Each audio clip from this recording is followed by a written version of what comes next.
തൻ്റെ മൃതദേഹ സംസ്കാരം എങ്ങനെയാകണമെന്ന് വ്യക്തമാക്കി 2022 ജൂണിൽ ഫ്രാൻസിസ് മാർപ്പാപ്പ എഴുതിവെച്ച രേഖ.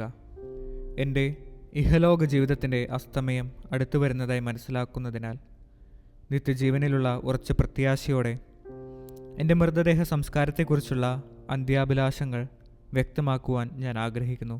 ജീവിതത്തിലുടനീളവും പുരോഹിതനും മെത്രാനുമായുള്ള ശുശ്രൂഷാകാലത്തും ജീവിതത്തെ ഞാൻ നമ്മുടെ കർത്താവിൻ്റെ അമ്മയായ പരിശുദ്ധ കന്യകാമറിയത്തിന് സമർപ്പിച്ചിരുന്നു.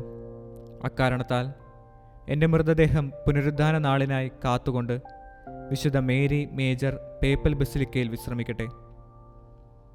എൻ്റെ അവസാന ഭൗമിക യാത്ര പുരാതനമായ ഈ മരിയൻ തീർത്ഥകേന്ദ്രത്തിൽ അവസാനിക്കട്ടെ എന്ന് ഞാൻ ആഗ്രഹിക്കുന്നു.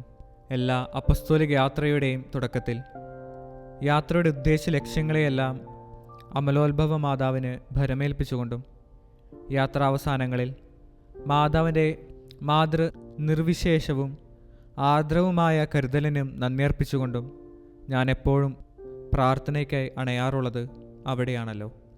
ബസിലിക്കയിലെ പോളിൻ ചാപ്പലിനും എസ്ഫോർസ ചാപ്പലിനുമിടയ്ക്കുള്ള ഇടനാഴിക്കരികിലെ സംസ്കാര സ്ഥലത്ത് എൻ്റെ കബറിടമൊരുക്കുക. കബറിടം തറയിലായിരിക്കണം, ലളിതവുമായിരിക്കണം.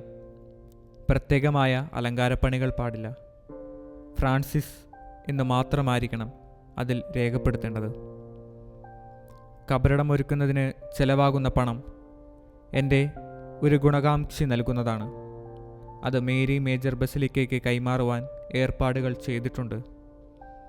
ഇത് സംബന്ധിച്ച അത്യാവശ്യ നിർദ്ദേശങ്ങൾ Mary major basilica commissioner cardinal Ronaldus മക്രിക്കസിന് നൽകിയിട്ടുണ്ട്.